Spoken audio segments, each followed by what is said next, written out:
안녕하십니까.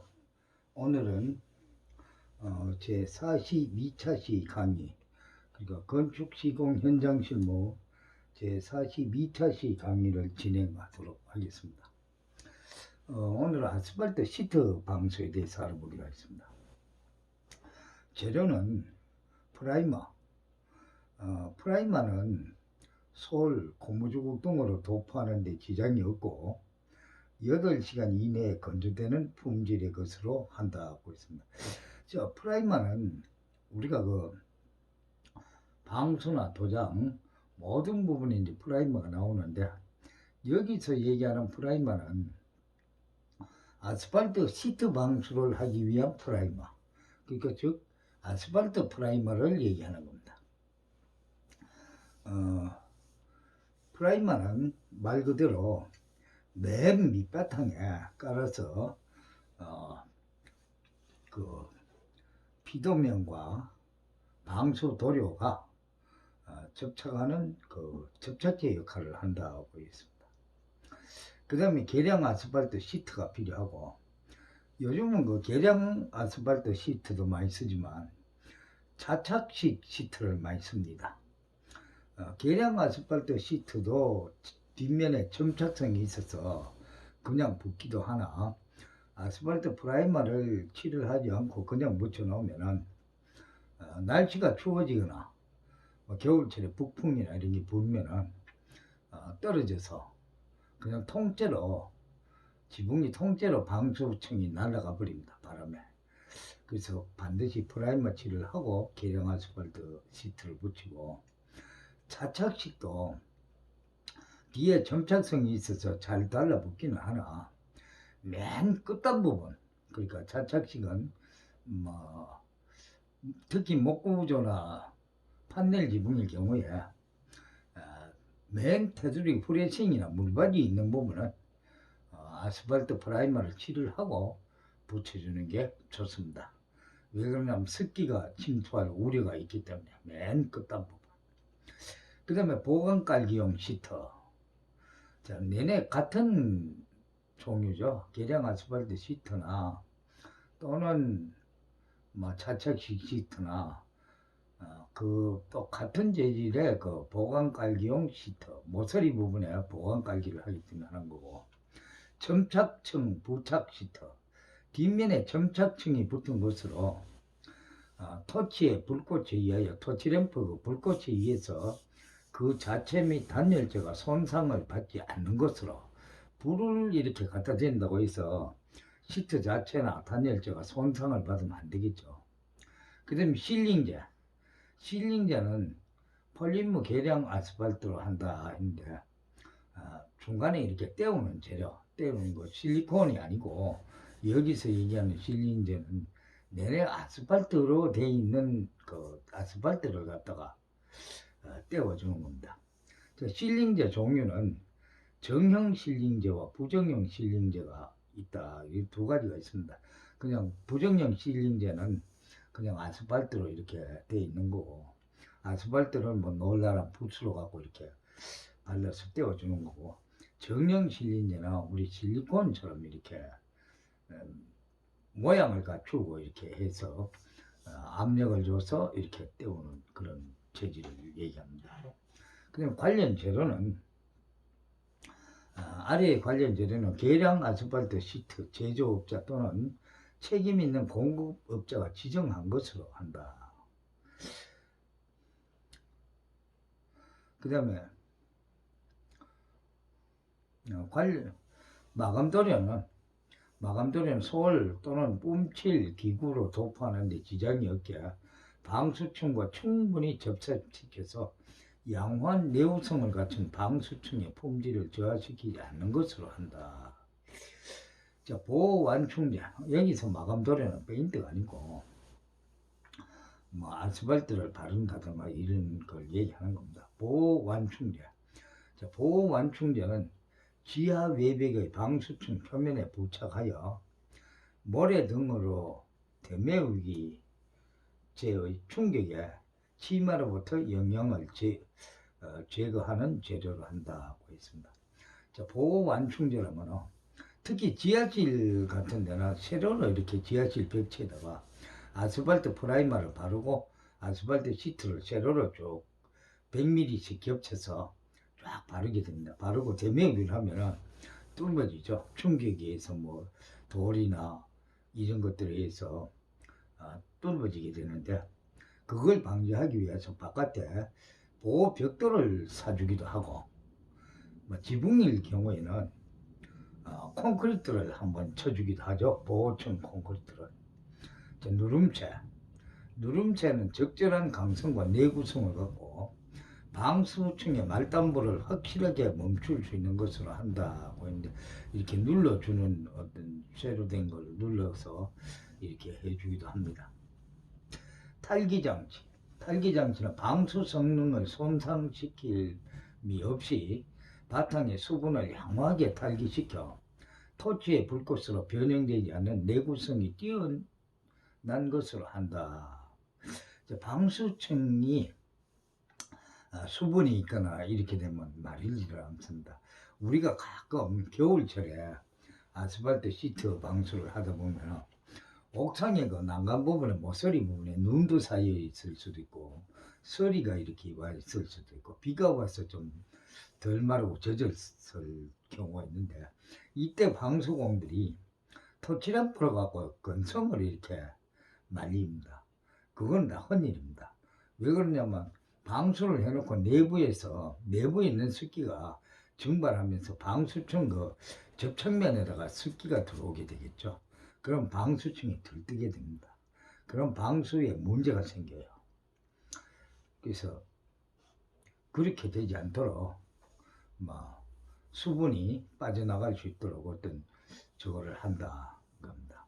토치람프로 이렇게 말리기도 하나 그 말리는 거는 적절하지 못하다. 그 다음에 기타 재료, 상기 이외의 재료는 계량 아스팔트 시트 제조업자 또는 수입 판매업자가 지정한 것으로 한다. 시공 방법은 제일 먼저 뭐든지 바탕 처리가 제일 먼저라 그랬습니다. 바탕 처리가 기본이고 바탕 처리가 잘못되면 화재의 원인이 된다. 그런데 바탕을 충분히 청소한 다음에 프라이머를 솔이나 고무조각 등으로 균일하게 도포하여 얼룩이 없게 이렇게 침투가 되도록 합니다.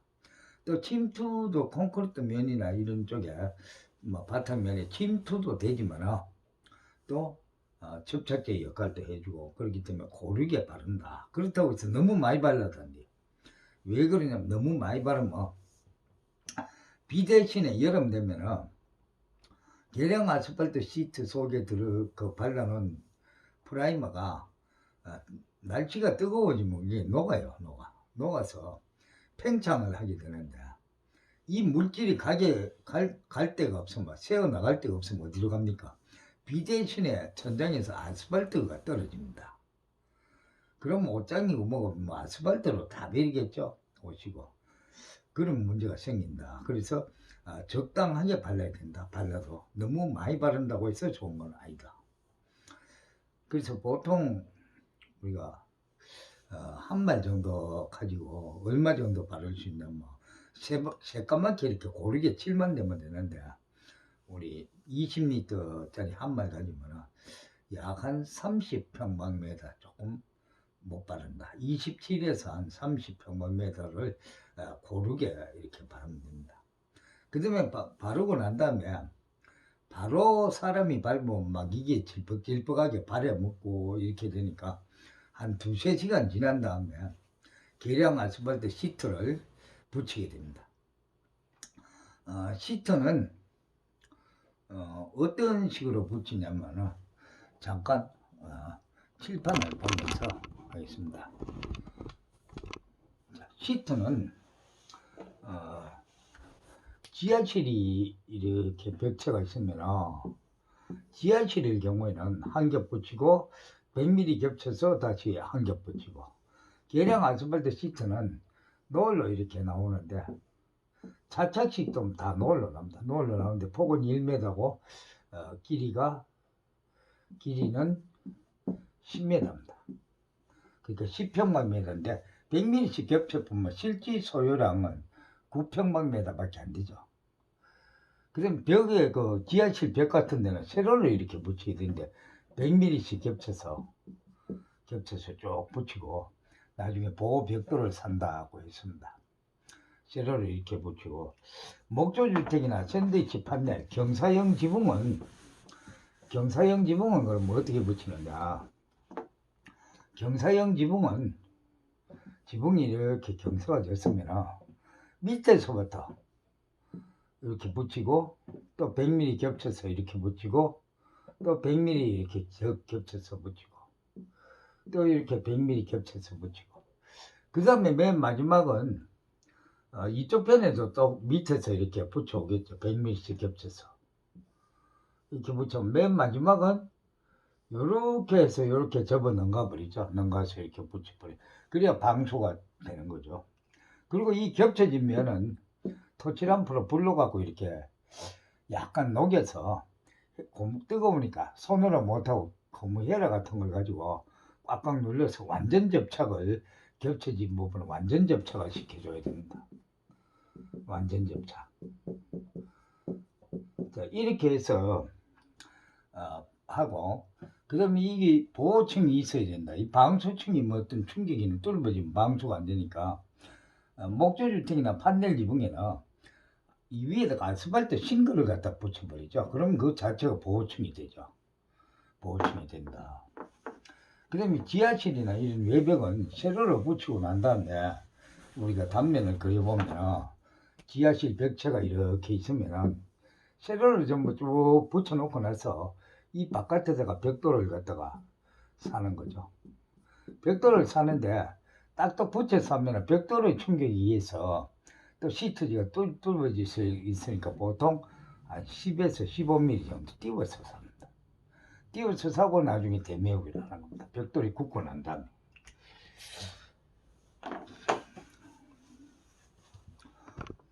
다시 칠판을 화면을 잠깐 보겠습니다.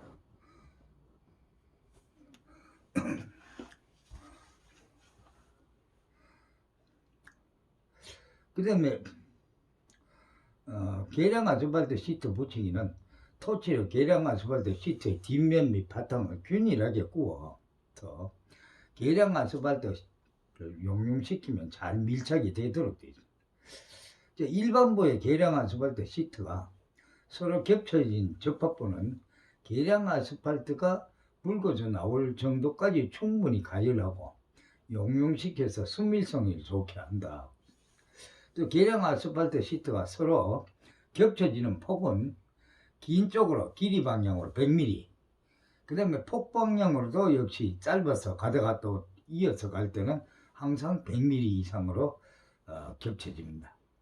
그 다음에 물 구배에 거슬리지 않도록 접합을 시키고 그 다음에 ALC 패널의 그 단변 접합부 등은 큰 움직임이 예상되는 부분은 미리 폭 300mm 정도로 보강 깔기용 시트를 처리한다고 했습니다.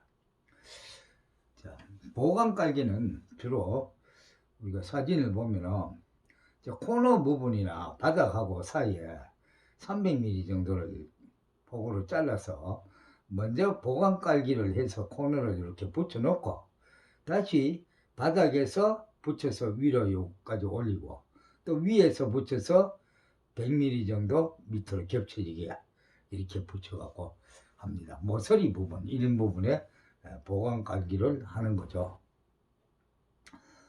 특히 그 ALC 아스팔트 시트 방수는 우리 방수 기능사 시험 볼 때 바로 아스팔트 시트 방수를 가지고 방수 기능사 시험을 보는데 현재 있는 보강 깔기를 반드시 해야 합니다.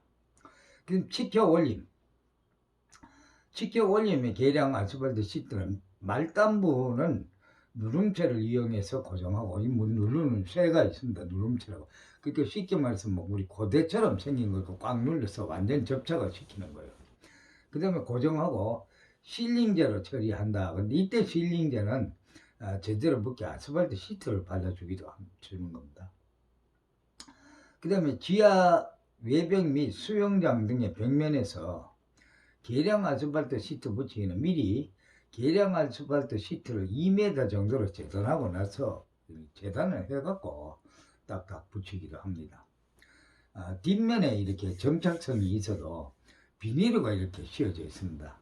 그래서 2m씩 잘라서 한쪽 부분을 붙이고 비닐을 쭉 당겨내 가면서 고르게 펴서 우리가 쉽게 말해서 우리 의약용품 중에 그 파스 뒷면에 비닐가 붙듯이 그렇게 되어 있습니다.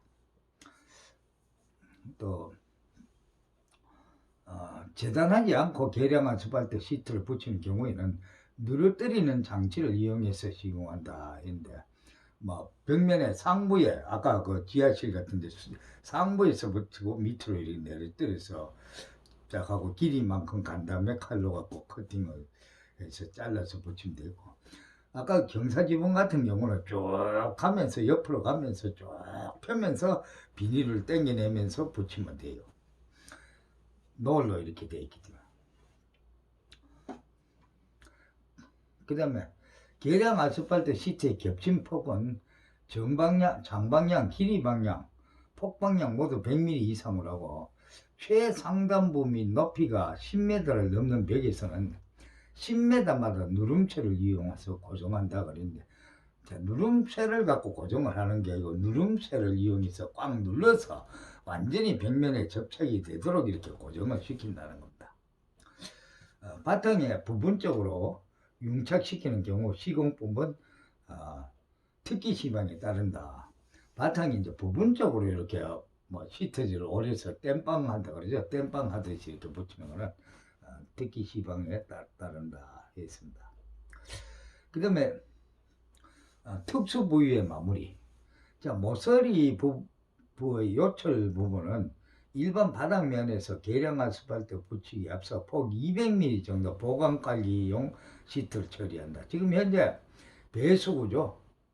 자, 이런 배수가 있는 드레인 주변이나 이런 데는 200mm 정도로 이렇게 잘라서 이와 같이 보강 깔기를 해야 됩니다. 하고, 드레인 주변은 일반 바닥면에 계량 아스팔트 시트 붙이기 앞서 미리 드레인 내 지름 정도 크기의 구멍을 뚫은 500mm 정도의 보강 깔기용 시트를 드레인 날개와 바닥면에 깐다 하고 있습니다. 일반 바닥면에 계량 아스팔트 시트는 보강 깔기용 시트 위에 겹쳐 깔고 드레인의 그 안지름에 맞춰서 잘라낸다고 했는데, 그냥 이렇게 막 잘라내는 게 아니고 칼집을 이렇게 내갖고 쫙 갖다 끼워요. 뭐나 딱 맞게 이렇게 되게 되겠죠. 옆으로 올라가기도 하고. 그 다음에 파이프 주변은 일반 바닥면에 계량 아스팔트 시트 붙이기 앞서 보강 깔기용 시트를 파이프 면에 100mm 정도, 바닥면에서 50mm 정도가 이렇게 올라오게끔 이렇게 붙입니다. 근데 미리 파이프의 외경 정도 크기의 구멍을 뚫은 한 변이 파이프의 지름보다 400mm 정도 큰 정방형 보강 깔기용 시트를 파이프 주위에 바닥면에 붙인 후 일반 바닥면에 계량 아스팔트 시트를 겹쳐 바른다.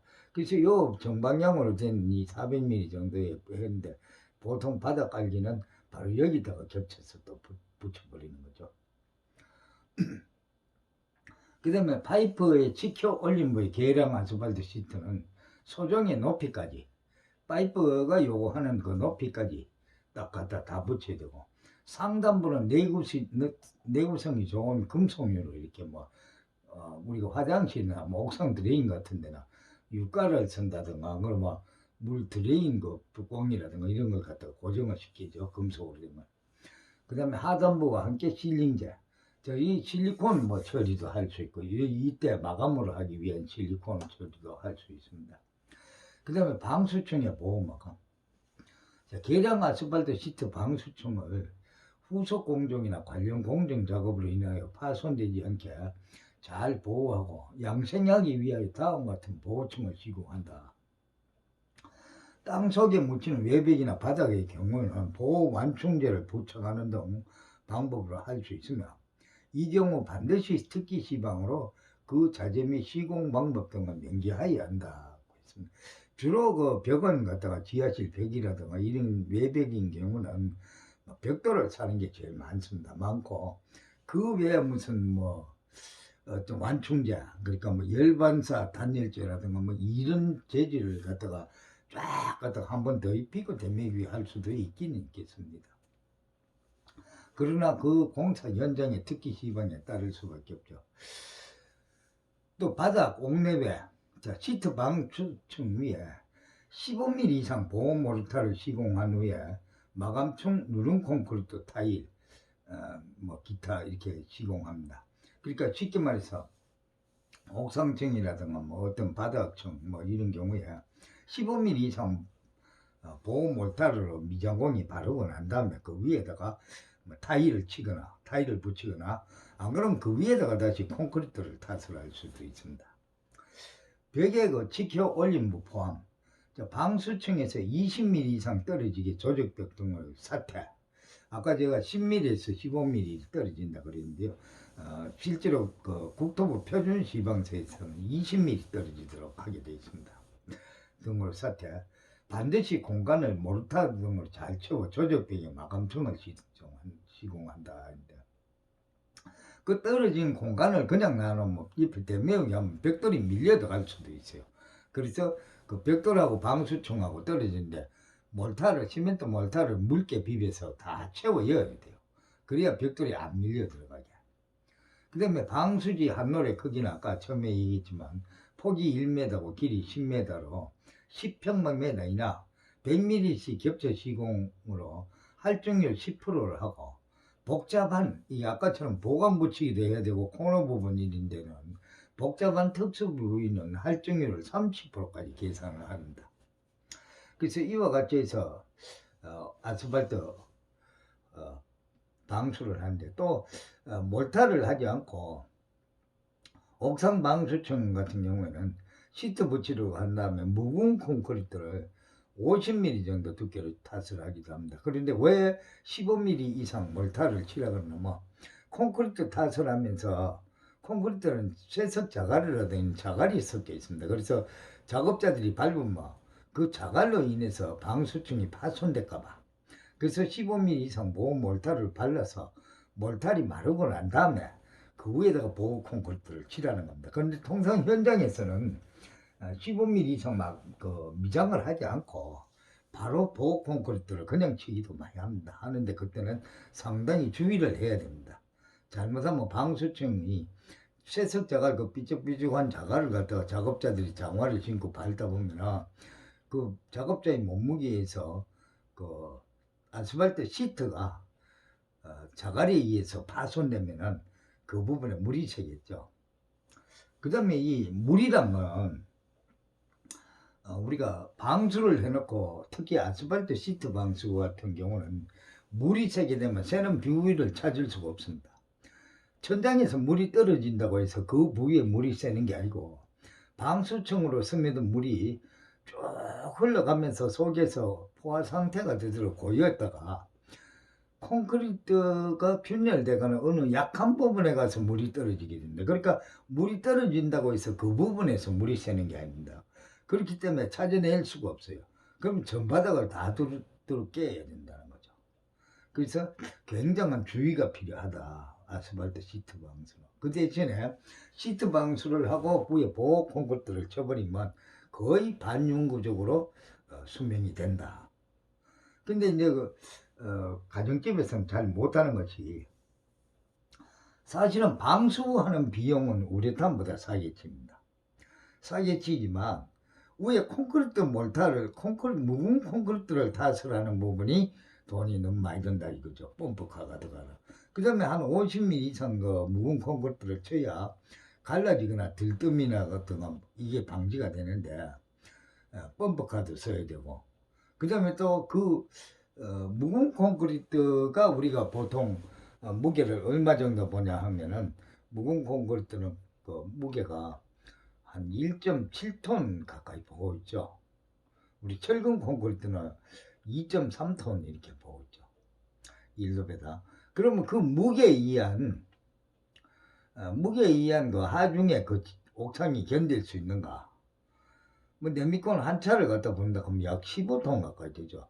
그런 그 하중을 지탱할 수 있는가? 이것도 한번 참고를 해보고 타설을 해야 됩니다. 그런 여러 가지 복합적인 문제가 있기 때문에 우리가 우레탄 방수를 많이 하는 거죠. 사실은 이렇게 관공서 건물 같은 경우는 거의 아스팔트 시트 방수를 많이 하고 보호 콘크리트를 치죠.